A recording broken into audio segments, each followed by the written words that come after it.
नमस्कार प्यारे मित्रों, सेवात क्लासेस में आप लोगों का स्वागत है। कैसे हैं आप सभी? चलिए आज हम लोग औसत में आगे बढ़ेंगे। अब कुछ ही दिनों मतलब 2-3 क्लासों में 4 क्लासों में एवरेज चैप्टर समाप्त हो जाएगा। ठीक है, चलिए आप लोग मेरे चैनल को सब्सक्राइब कर लें, लाइक कर दें और जो भी समस्याएं हों उसे आप जरूर कमेंट करें। ठीक है, हमने पिछले क्लासों में कंटिन्यूअस नंबर, चाहे वो सम संख्या से संबंधित हो, विषम संख्या से संबंधित हो, प्राकृतिक संख्या हो, होल नंबर हो, या तो फिर एक निर्धारित पैटर्न को फॉलो करते हुए वो क्रमागत हो, मतलब 3-3 का डिफरेंस हो, 7-7 का डिफरेंस हो, 6-6 का डिफरेंस हो, कहने का तात्पर्य किसी संख्या का गुणज हो। तो ऐसे प्रश्नों को भी हमने देख लिया है।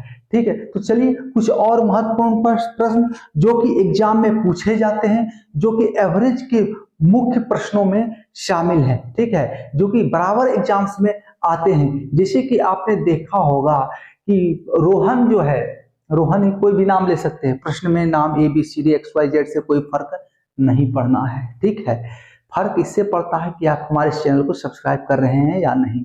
ठीक है, तो रोहन है, उसका 10 पारी में जो है इतना रन बनाया कि औसत 32 है। अब अगला पारी में जो है वो कुछ रन और बनाए तो औसत में जो है 3 का डिफरेंस हो जाता है, 3 से औसत बढ़ जाता है। ठीक है, तो जो अगला पारी लास्ट अंतिम पारी है उसमें कितना रन बनाया, ऐसे प्रश्न।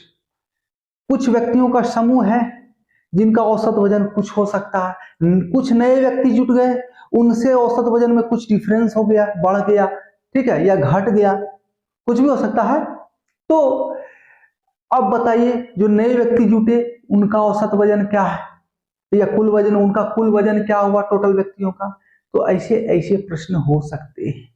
ठीक है, या ऐसा पूछ सकता है कि हमने कुछ दूरी तय किया फिर रिटर्न हो गया। ठीक है, तो औसत चाल ज्ञात कीजिए। तो वे सारे के सारे प्रश्न आज हम आपके साथ डिस्कस करेंगे इन 3-4 क्लासों में। ठीक है ना, चलिए देखते हैं। सबसे पहले हम लोग देख लेते हैं, एक क्वेश्चन आता है, पहली संख्या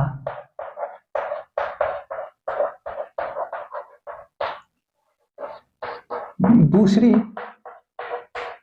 संख्या। देखिए क्वेश्चन को जब हल कराएंगे हम तो उसी में फॉर्मूला भी आपको देते जाएंगे। ठीक है, पीछे भी मैंने यही किया है, तो आप उसे नोट करते जाएं ताकि आपको आगे कोई ऐसा प्रश्न ना हो जो कि छूट जाए। तो दूसरी संख्या से तिगुना है तथा तीसरी संख्या का आधा आधा है। यदि इन तीनों संख्याओं का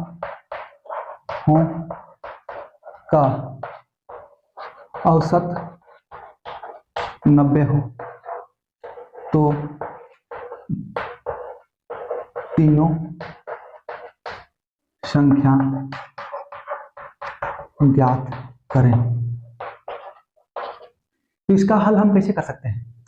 प्रश्न क्या है हमारे सामने, सबसे पहले ये देखिए, पहली संख्या दूसरी संख्या से तिगुना तथा तीसरा संख्या का आधा है। यदि इन तीनों संख्याओं का औसत 90 हो तो तीनों संख्या ज्ञात करें। तीनों संख्या क्या है ये हमें ज्ञात करने के लिए कहा जा रहा है। तो प्रश्न कह रहा है सबसे पहले की 3 संख्या, पहला संख्या, ये दूसरा संख्या और ये तीसरा संख्या।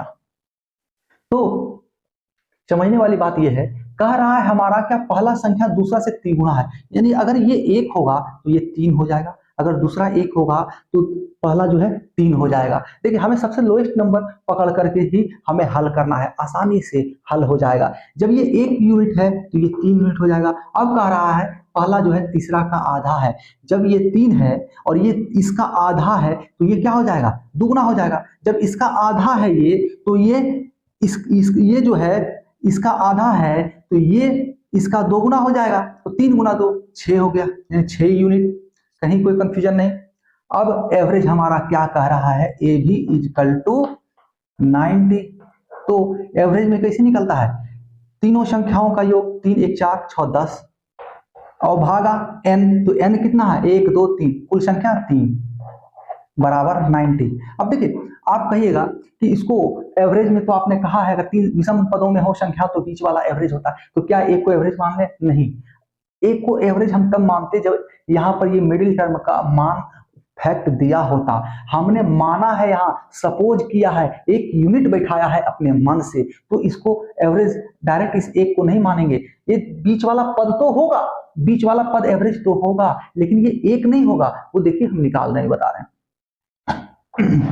तो ये 10 कट गया 9 और इधर 3 जाके 1 बराबर 27, यानी एक यूनिट हमारा बराबर 27 निकल गया। तो एक यूनिट कहां पर है, ये 27। अब देखिए आपका मिडिल टर्म है दूसरा पद, तो 27 ये हमारा ए बी हो गया, ये हमारा एवरेज, हमारा एवरेज एक है, एक के बराबर 27 है, तो ये हमारा ए बी एवरेज ये हो जाएगा। अब क्या है, ये एक का मान 27 है, तो यहाँ 3 है पहला संख्या, तो 27 दिया 81, इसको 3 से गुना कर दें, एक यूनिट बराबर 27, तो 3 यूनिट बराबर 27 गुना 3 81। अब एक यूनिट बराबर 27, तो 6 यूनिट बराबर 138, 27 गुना 6 138, नहीं 138 होगा, 7 6 42, 42 का 2, 6 गुना 12, 12 और 4 16, 162, ठीक है, 27 गुना 6 162 कर लीजिए, निकल जाएगा। तो तीनों संख्या हमारे सामने प्राप्त हो गया है, इसमें कहीं कोई दो राय नहीं है। चलिए अगला प्रश्न देखते हैं हम लोग।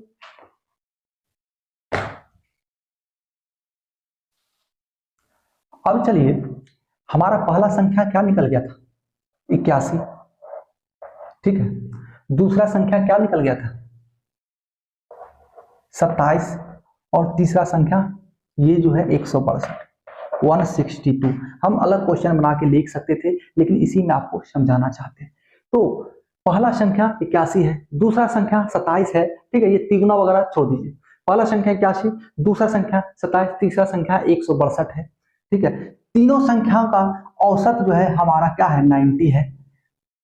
अब बताइए यदि सभी संख्याओं में, यदि सभी संख्याओं को 4 से गुना कर दिया जाए तो तीनों नई संख्या का औसत क्या होगा। अब बताइए, कह रहा है पहला संख्या हमारा 81 है, दूसरा संख्या 27 है, तीसरा संख्या 162 है। यदि सभी संख्याओं को 4 से गुना कर दिया जाए तो तीनों नई संख्या का औसत क्या होगा, नई संख्या का औसत क्या होगा, ये पूछा जा रहा है। तो चलिए हम लोग फ्रेज से लिखते हैं, उसके इसको हल करके आपको बताते हैं, ठीक है, ताकि बाद में आपको कंफ्यूजन ना हो जाए। देखिए सेम क्वेश्चन लेंगे, पहला वाला सारे अंक उसी से उठाएंगे संख्या। यदि पहली संख्या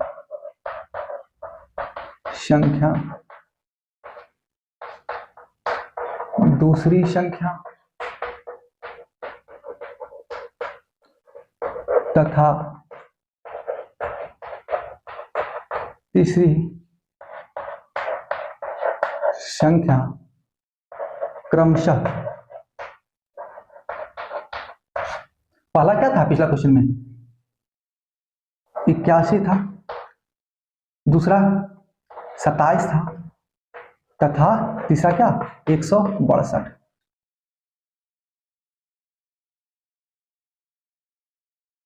हो तो इनका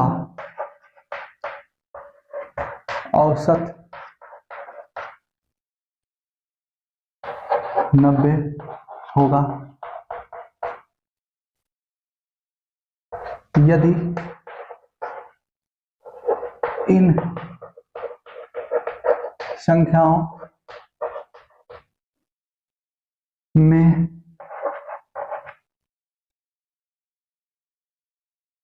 देखिए हम यहाँ पर 3-4 क्वेश्चन को एक साथ लेके समझाना चाहते हैं, तो इसलिए पॉइंट वाइज देते हैं। हमें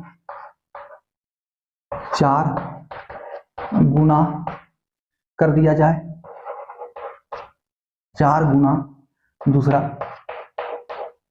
6 भाग, तीसरा 15 जोड़,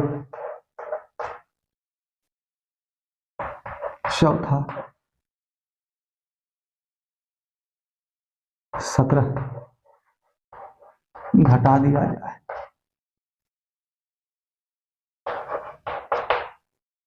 तो प्रत्येक स्थिति में नई औसत क्या होगा। देखिए प्रश्न क्या है, यदि पहली संख्या, दूसरी संख्या तथा तीसरी संख्या क्रमशः 81, 27 तथा 162 हो तो इनका औसत 90 होगा। पिछला क्वेश्चन था। यदि इन संख्याओं में सबसे पहला क्या कर रहा है, इसमें हमने 4 क्वेश्चन लिया है, ठीक है। चलिए एक एक करके देखते हैं। यदि इन संख्याओं में 4 से गुना कर दिया जाए तो नया औसत क्या होगा। यदि 6 से भाग दे दिया जाए तो नया औसत क्या होगा। यदि 15 जोड़ दिया जाए तो नया औसत क्या होगा। यदि 17 घटा दिया जाए तो नया औसत क्या होगा। ठीक है, तो वही कह रहा है 4 गुना 6 भाग 15 जोड़ या 17 घटा दिया जाए तो प्रत्येक स्थिति में औसत क्या होगा। तो क्या अगर 4 से गुना करना है तो इन संख्याओं में, सभी संख्याओं में 4 से गुना, अगर भाग करना है तो 6 से, इन तीनों संख्याओं में 6 से भाग करना है, अगर जोड़ना है तो तीनों में 15 जोड़ना है, अगर घटाना है तो तीनों में 17 घटाना है। तो पूछ रहा प्रत्येक स्थिति में औसत क्या होगा। तो देखिए ऐसे प्रश्नों में क्या होगा, आंसर क्या होगा, कैसे निकलेगा, सॉल्यूशन कैसे आसानी से होगा। देखिए तो इसमें करना क्या होता है, सबसे पहले बात को समझिए। यहां पर संख्याएं कुछ भी हो सकती हैं, औसत कुछ भी हो सकता है, जो भी इसके अनुसार औसत हो। यदि तीनों में अगर अगेन तीनों में कोई भी समान, तीनों में समान संख्या से गुणा कर दिया जाए, या समान संख्या से तीनों में भाग दे दिया जाए, या समान संख्या से तीनों में जोड़ दिया जाए, या समान संख्या में तीनों में घटा दिया जाए, तो नया औसत भी सेम होगा, वही समान प्रक्रिया किया जाएगा। अगर तीनों में 4 से गुना कर रहे हैं तो नया औसत में भी 4 से गुना होगा। ठीक है, पहला का आंसर। अगर 6 से भाग दे रहे हैं तो इसमें 6 से भागा हो जाएगा, 90 भागा 6। अगर 15 जोड़ रहे हैं तो 90 जोड़ 15 औसत में भी जुटेगा। देखिए जो इन तीनों में अगर समान संख्या जोड़ रहे हैं, 4 गुना कर रहे हैं, सबों में 4 गुना कर रहे हैं, तो 90 में भी 4 से गुना करेंगे, नया औसत मिल जाएगा। 6 से भाग दे रहे हैं तीनों में तो, और नया औसत भी क्या है, पुराने औसत को 6 से भाग दे दें, हमारा पुराना जो नया औसत निकल जाएगा। अगर जोड़ रहे हैं समान से तो 15 जो है, तो पुराने औसत में जो जोड़ रहे हैं तीनों संख्याओं में वही संख्या पुराने औसत में जोड़ दीजिए, नया औसत मिल जाएगा। अगर घटा रहे हैं तो पुराने औसत में सेम संख्या घटा दीजिए, हमारा पुराना नया औसत प्राप्त हो जाएगा, 90 माइनस 17। कहीं कोई कंफ्यूजन नहीं, प्रत्येक स्थिति में आपको दिखा दिया गया। अब क्वेश्चन अलग अलग हो सकता है, लेकिन कंसेप्ट हमारा क्लियर होगा तो फटाक से देखते के साथ, नहीं तो इसमें अगर बजना चालू कर दीजिएगा ना, इसमें गुना करेंगे, एक बार इसमें गुना करेंगे, एक बार इसमें गुना करेंगे, या तीनों में भाग करेंगे, या तीनों में जोड़ेंगे, फिर 3 से डिवाइड करेंगे, तो गया मेरा समय बर्बाद हो गया, एग्जाम का, एग्जाम ही खराब हो गया। वो हमें कुछ तो ऐसा अलग करना होगा कि हमें ही एग्जामिनर के द्वारा चुना जाए, तो हमें यही अलग करना होगा, ऐसा ही हमें ट्रिक को अपनाना होगा। ठीक है, चलिए आगे देखते हैं हम लोग।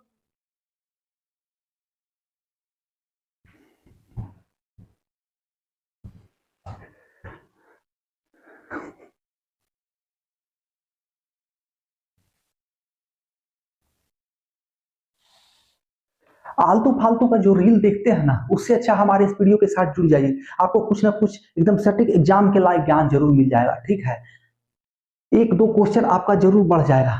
अगर रेगुलर आप अगर रहिएगा तो मैथ्स का क्वेश्चन आपसे छूटने का सवाल ही पैदा नहीं होता है। ठीक है ना, तो चलिए हमारे साथ आप बने रहिए, हमारे इस चैनल को सब्सक्राइब कीजिए ना कीजिए, हमारे इस चैनल के साथ जुड़िए। प्रतिदिन जो है, जब भी ये वीडियो आता है, जब भी मेरा क्लास होता है, जैसे मंगलवार होता है, बृहस्पतिवार होता है, शुक्रवार होता है, वीक में 3 दिन का है, आप तीनों दिन जुड़ जाइए, देखिए आपको कितना अच्छा रिजल्ट मिलेगा। आगे चल के हो सकता है रेगुलर भी कर दें क्लास, ठीक है ना। लेकिन कैसे, जब तक आपका प्यार नहीं मिलेगा, जब तक हमारे यहाँ पर आप आइएगा नहीं हमारे इस क्लास में, कैसे हमको लगेगा कि उत्साह आएगा। चलिए बढ़ते हैं आगे। चलिए अगला पॉइंट है औसत चाल। हर एंगल से आपको औसत पढ़ाएंगे, हर एंगल से आपको औसत पढ़ाएंगे, ताकि जब आप एग्जाम में बैठिए और औसत का क्वेश्चन आ जाए ना, तो आपको ये ना लगे कि हमने ये छोड़ दिया, हमने ये मिस कर दिया। बस आपको करना इतना है कि हमारे साथ आप बन जाए, जुड़ जाइए, बने रहिए, सब्सक्राइब कर लीजिए इस चैनल को, ताकि आपको जो है हर क्लास आप अटेंड कर सकें। तो औसत चाल होता क्या है, औसत चाल होता क्या है? जैसे कि औसत चाल समझने के लिए आप ये समझिए, आप यहां से 100 किलोमीटर गए, ठीक है, फिर वापस आ गए, फिर आप अपने गंतव्य से जाके फिर अपने शुरुआत स्थल से शुरुआत स्थल पर पहुंच गए, ठीक है। तो आपने जाने और आने में जो समय लगाया, ठीक है, आपने जाने और आने में जो समय लगाया, उस कुल समय को तय की गई कुल दूरी में भाग दे देंगे तो हमारा औसत चाल प्राप्त हो जाएगा। जरूरी नहीं है कि हमने जाने में 30 किलोमीटर प्रति घंटा की स्पीड से बाइक से गए हो तो बाइक चलाया हो, कार से गया हो तो कार चलाया हो, पैदल गया हो तो पैदल चलाया हो, तो लौटते वक्त भी सेम चाल हो, जरूरी नहीं है, ठीक है। तो इसलिए औसत चाल हमें समय के द्वारा ही प्राप्त होगा। तो आइए समझते हैं बात को। तय की गई कुल दूरी भागा लगा कुल समय,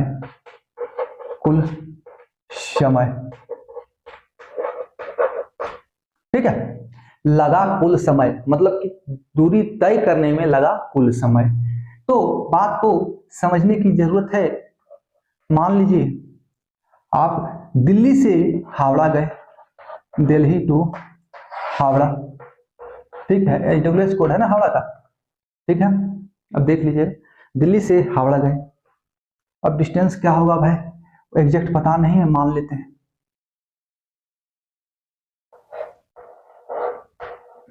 ना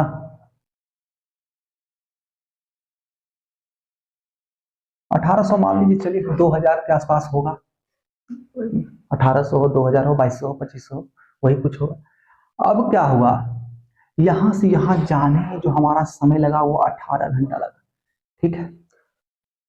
जाने में समय 18 घंटा लगा, यहां से जब हम चले थे और यहां पहुंचे तो 18 घंटा। फिर क्या किए, हावड़ा से पुनः दिल्ली की ओर आ गए, हावड़ा से पुनः दिल्ली की ओर आ गए, हावड़ा से पुनः दिल्ली पहुंच गए। तो हमें इसमें लगा कितना समय, इसमें लगा हमको, चलिए मान लेते हैं 20 घंटा, ठीक है, 20 घंटा लग गया। अब हमारा औसत चाल निकालना है, यहां से यहां जाने में जो समय लगा, अगर उस समय को इसमें भाग दे दीजिए, इस 1800 में, इस 1800 में भाग दे देते हैं तो हमारा चाल प्राप्त होगा, दूरी बटा समय हमारा चाल प्राप्त होगा। लेकिन जाने और आने में लगा कुल समय, जाने और आने की कुल दूरी में अगर भाग दे देते हैं तो हमारा औसत चाल क्या होगा, एक एवरेज चाल क्या है, हमें ये पता चल जाएगा। क्योंकि जाने में तो हमें 18 घंटा लगा है, यानी कि हमारा चाल जो है 18 घंटा के अनुसार होगा, और लौटने में हमें 20 घंटा लगा है, ठीक है। तो हमारा चाल 20 घंटा के अनुसार होगा, यानी जाने में अगर कम समय लगा है तो हमारी गाड़ी की स्पीड कुछ ज्यादा होगा, और लौटते वक्त हम जाने में ही थके हारे हैं, 18 घंटा तक गाड़ी चलाए तो लौटते वक्त थके हारे हैं हम, तो स्पीड हमारा कुछ स्लो है, तो हमें क्या लगा 20 घंटा समय लग गया। तो औसत चाल जब हम निकालेंगे तो तय की गई कुल दूरी क्या हो गया, 1800 प्लस 1800 भागा 18 और प्लस 20 तो 3600 भागा 18 20 38। अब इसको सॉल्व कर लेंगे, हमारा औसत चाल प्राप्त हमें हो जाएगा, इसमें कहीं कोई दिक्कत आपको आने वाला भविष्य में नहीं है। चलिए एक और एग्जांपल से समझाते हैं आपको। मान लीजिए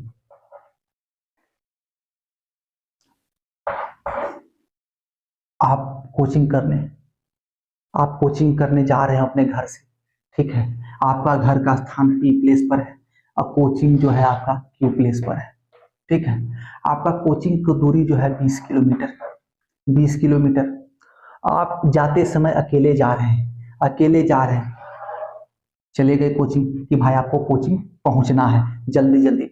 हो सकता है सुबह मॉर्निंग 6 बजे का हो, आप 5:30 बजे उठवे किए हो, फ्रेश व्रेश होकर तो जाइएगा, तो लेट हो रहे हैं कोचिंग, धड़फड़ धड़फड़ धड़फड़ धड़फड़ करते करते आप जो है 20 किलोमीटर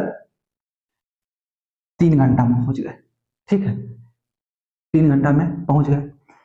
अब क्या है, कोचिंग पढ़े, एक तो जाने में थक गए, धड़फड़ धड़फड़ 3 घंटा तक चले आप, ठीक है। 20 किलोमीटर कोचिंग नहीं रहता है किसी का, लेकिन फिर भी मान लीजिए 20 किलोमीटर है, 3 घंटा आपको जाने में लगा।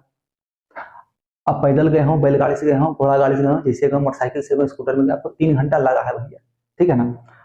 अब क्या है, आपका क्लास खत्म हुआ तो आप आए फिर घर की ओर, तो आप क्लास से जब निकले तो 4 गो चंगू मंगू, जो कि आपका पथ भ्रष्ट करता है, पढ़ने का समय देता नहीं है, ठीक है। आज के युग में फोन में लगल रहता है आपसे, अरे यार ये बनाए हो, वो बनाए हो, क्या कर रहे हो, आज सिनेमा चलोगे, आज इधर चलोगे, तो वही आप अकेले अभी ना आके 3-4 गो चंगू मंगू के साथ आ रहे हैं, ठीक है। चंगू मंगू है सब, चंगू मंगू के साथ आप आ रहे हैं, तो गप करते करते आ रहे हैं, आज हमने ये देखा, आज हम उधर से जा रहे थे, गुजर रहे तो उसको देखा, ठीक है।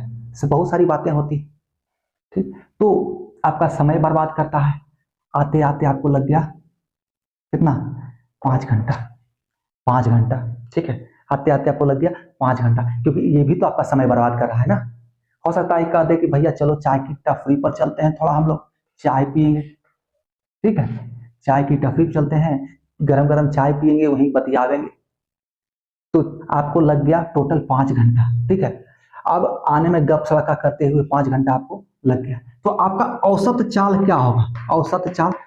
अब जो यहाँ बैठे इसको छोड़ दीजिए, यहाँ बैठना इसको छोड़ दीजिए, आप चलते आ रहे हैं गपियाते गपियाते, ठीक है। इसको तो साइड से हमने ले लिया है, अब गपियाते गपियाते चले आए, 5 घंटा लग गया, तो औसत चाल आपका क्या हो जाएगा भाई, आप गए कितना 20 किलोमीटर, आए कितना 20 किलोमीटर, सेम डिस्टेंस, ठीक है। अब क्या है, गए थे 3 किलोमीटर 3 घंटा में, ठीक है, बड़ा ही उत्साह के साथ गए थे, लेट हो रहा था, धपड़ धपड़ धपड़ धपड़ कर ले 3 घंटा में पहुंच गया।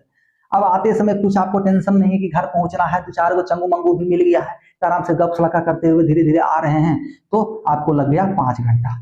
तो दोनों को जोड़ देंगे और ऊपर में टोटल डिस्टेंस हमारे द्वारा ट्रेवल क्या हुआ, गए 20 घंटा, आए 20 घंटा, गए 20 किलोमीटर, आए 20 किलोमीटर, 40 किलोमीटर, तो 40 किलोमीटर हो गया। और समय कितना लग गया, जाने में 3 किलोमीटर, जाने में 3 घंटा और आने में 5 घंटा, तो 8 घंटा। तो आप भागा दे दीजिए, तो औसत चाल निकल गया हमारा 5 किलोमीटर प्रति घंटा, HR, ठीक है ना। हमारा ये औसत चाल आ गया। अब आपको बहुत ही अच्छा तरीका से समझ में आ गया हो, ये हमें विश्वास है, ठीक है। नहीं समझ में आया कमेंट कीजिए।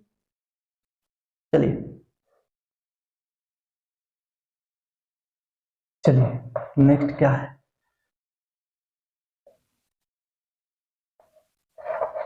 दो असमान चाल है, असमान चाल से कोई डिस्टेंस ट्रेवल किया गया, असमान चाल से। अब देखो भैया डिजिटल बोर्ड तो नहीं है कि क्लिक किया और आ गया प्रश्न, हाथ से लिखना पड़ता है, हमको समय तो लगेगा। असमान चाल से समान दूरी तय किया गया,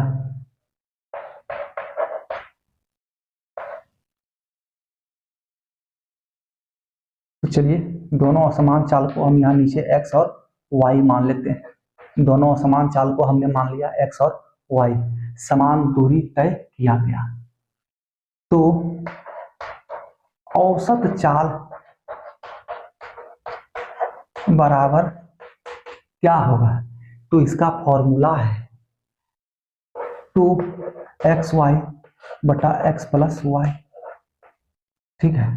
तो आप कहिएगा, प्रश्न उठेगा आपके मन में, ये आया आखिर कैसे, ये फॉर्मूला आया कैसे, जब तक आप इसको समझिएगा नहीं, जानिएगा नहीं, तब तक आपका भेजा में जो है भूसा भरल रहेगा, समझ में आपको आएगा नहीं। ठीक है, तो आपको समझना पहले पड़ेगा कि ये आया कहां से। तो ये जो है इसका जस्ट पहला जो पिछला जो ट्रिक बताया है, पिछला जो रूल बताया है, जो कंसेप्ट बताया है, वहीं से ये आया है। तो आप समझिए कैसे। चलिए, आप साइकिल चला रहे हैं, 20 किलोमीटर का डिस्टेंस अपना घर से, वही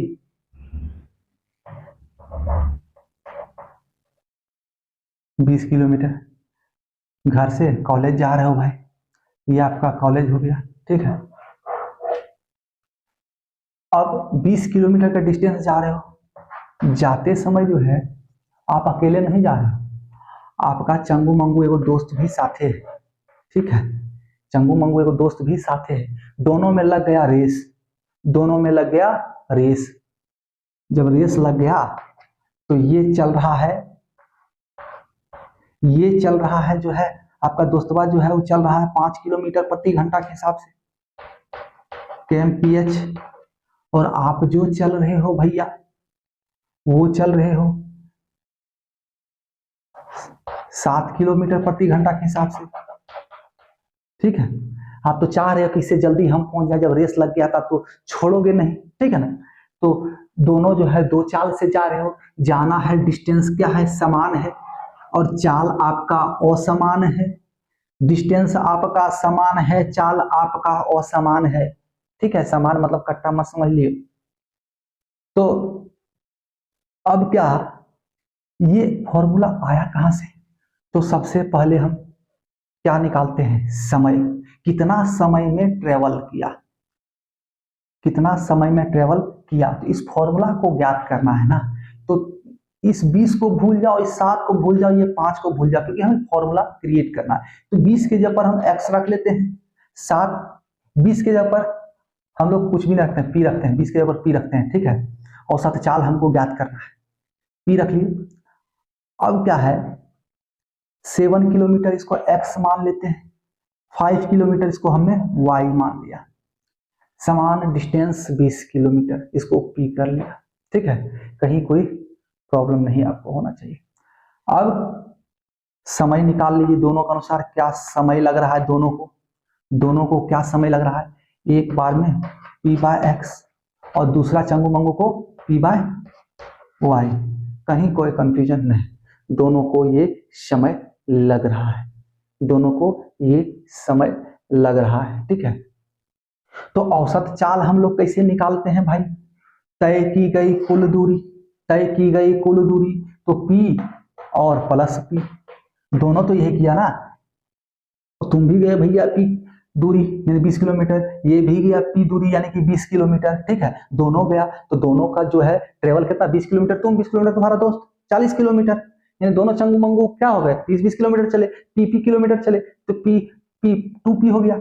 अब भागा में समय, तो भागा में दोनों को समय को हम जोड़ दें, कुल समय, कुल दूरी बटा कुल समय, तो कुल समय p/x। ठीक है, कुछ भी कर सकते हैं, 20/x भी कर सकते हैं, कोई दिक्कत नहीं, प्लस p/y। इसको सॉल्व करो, 2p बटा x y, x y। तो अब क्या है, यहां पर x x हो गया, x y होगा ना, नीचे y है, x y, तो p y plus p x। अब क्या, इस एक्स वाई को ये वाला ऊपर चला जाएगा, एक्स वाई इंटू 2p, भागा में यहाँ पी पी दोनों जगह है तो p कॉमन हो जाएगा, p into x plus y, y plus x लिखिए या एक्स प्लस वाई कोई बात नहीं, और ये p p खत्म हो गया। तो क्या हो गया हमारा 2xy बटा एक्स प्लस वाई, औसत चाल। कहीं कोई प्रॉब्लम हो रहा है, एकदम आसान है। इसलिए हमें डायरेक्ट, अगर हमें कंसेप्ट समझ में आ जाता है तो हमें ये फॉर्मूला याद रखने में कोई कठिनाई नहीं होगा, आसानी से तुरंत ये फॉर्मूला आपको याद हो जाएगा। सबसे पहले आपको पता चलना चाहिए कि ऐसा हुआ क्यों है। ठीक है ना, चलिए आगे देखते हैं हम लोग।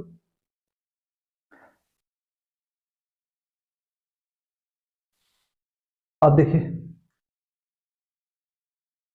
अब इसी में हो तीन असमान चाल, इसी में तीन असमान चाल से समान दूरी तय किया गया, तो तीन असमान चाल क्या होगा, एक्स वाई और जेड।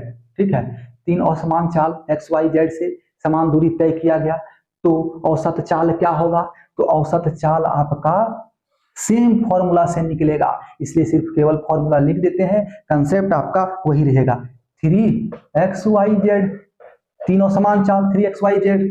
अब बटा में एक बार x plus x into y, दूसरा x जेड और तीसरा प्लस वाई जेड। ठीक है, ऐसा क्यों आया, ऐसा क्यों हुआ, ये आपको जस्ट पिछला फॉर्मूला के द्वारा, पिछला कंसेप्ट से ही इसको भी सॉल्व कीजिएगा तो आपका आंसर आपको प्राप्त हो जाएगा, आपका कंसेप्ट क्लियर हो जाएगा। अगर फिर भी नहीं हो रहा तो कमेंट कीजिए, इसको भी हम डिटेल में बता देंगे। ठीक है, लेकिन एग्जैक्ट पिछला ही है, उसमें वहां 2xy था तो उस तक ही, अब तीसरा भी कर देंगे, अगर xyz है तो 3 बार करके उसको हल हम कर लेंगे। ठीक है ना, तो चलिए अगले क्लास में हम लोग फिर से आपसे मुलाकात करेंगे, रूबरू होंगे। तब तक के लिए धन्यवाद, आप हमारे साथ इतने समय तक बने रहे।